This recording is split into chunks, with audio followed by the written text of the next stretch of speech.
Let food be thy medicine, and medicine be thy food. Good health is not something we can buy. However, it can be an extremely valuable savings account. Good health and good sense are two of life's greatest gifts or blessings. I believe that the greatest gift you can give your family and the world is a healthy you.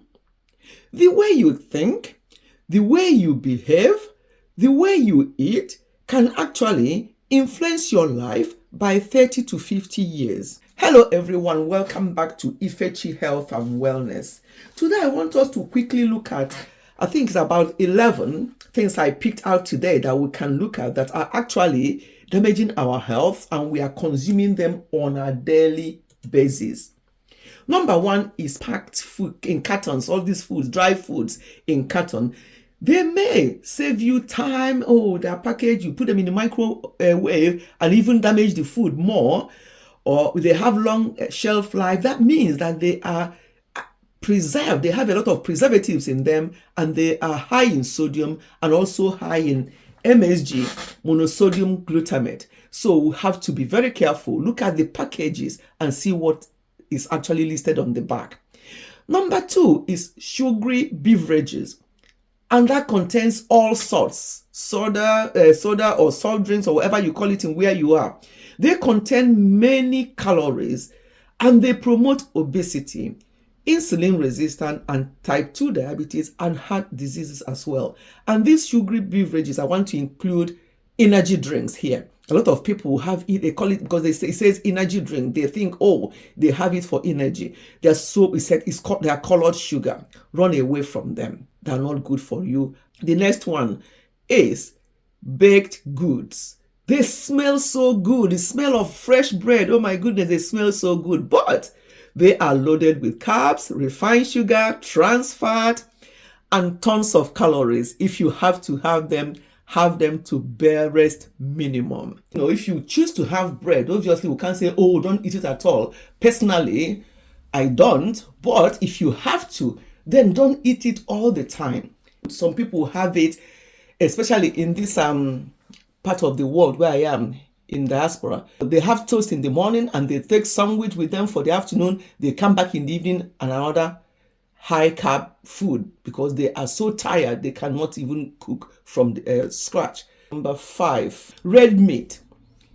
During the summertime, barbecue, you have all kinds of meat, you roast them, you're having barbecue and you're eating all these meat plus the one you eat on a regular basis. Then suya, because some people, when you take suya, you forget that you're actually consuming red meat. Then shawarma. I see lots of people, especially back home, they love their shawarma. All sorts of meats in that shawarma, all sorts of condiments in it and all the rest of it. Plus, obviously, it goes in flour product, which is like bread based, that they put in that shawarma. They can raise your cholesterol and the sodium content is quite high. So if you have to have shawarma, make it a treat once in a while. Number 6, alcohol. That is drinking alcohol so much. Heavy alcohol drinking is not good. Once in a while, red wine and stuff like that, that's fine. But drinking on a regular basis, some people say, oh, I drink alcohol every day, and you wonder how can you be drinking alcohol every day? That is not good because it can increase your cardiovascular health, it can risk, and it can also increase your chances of getting certain types of cancer. So reduce the intake of alcohol. Number 7, canned goods or canned food. I talked about packaged food before. Now the canned ones, you see people buying sweet corn, canned peas and stuff like that, when you can easily buy them whole. They have added sugar and various things that they use to preserve them, and they can affect your blood pressure and also weight gain. Number 8 is salad dressings and condiments that you put in the salads. They are quite high in, again, added sugar, saturated fats, sodium. They are quite high in these things. So if you can make your own. or look at the labels. There might be ones that are lower in these things I've just mentioned. Look at the labels. Don't be in a hurry when you go to the shops. I normally take my time. Look at the labels. The first three things that is listed there as the ingredients, that's what they have. The highest of those things are in the things or in the packages or whatever you're buying. Read the labels and choose correctly, because at the end of the day, it's your health we're talking about here. Number 9 is chips or crisps, as you may call it. You see people when they're having their sandwiches and lunchtime, you see them having crisps with the sandwiches. Both of them are double whammy, and people have this on a regular daily basis, even up to weekends. They have these things. It's just too much. Again, it can raise your blood sugar because there's so much salt in them. If you have to eat them sparingly. Number 10 is low carbohydrate snacks.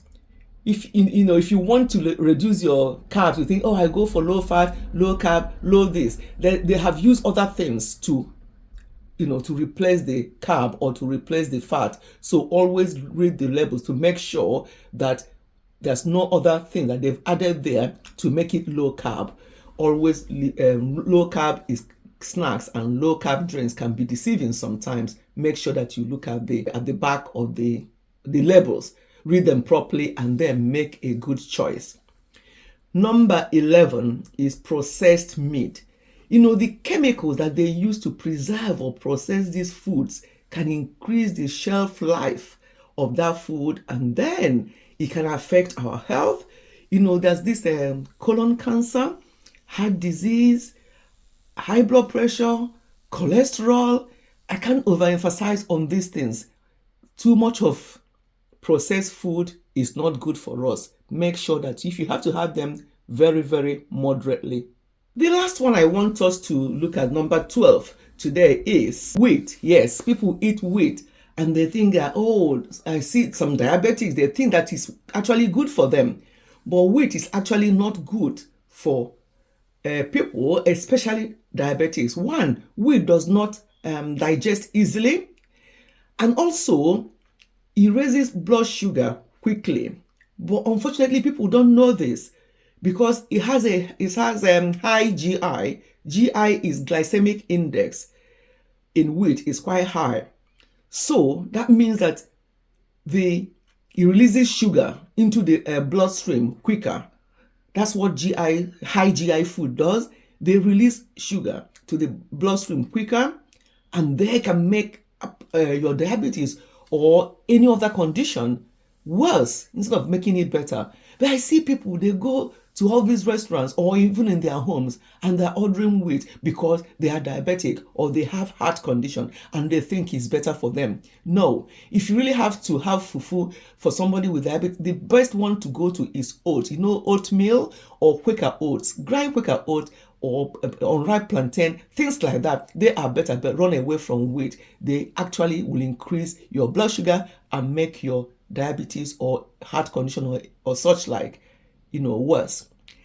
I hope you have picked up some things from this video today. I'm going to stop here. Share this video, give it a thumb up, and I'll see you in my next one. Goodbye and God bless.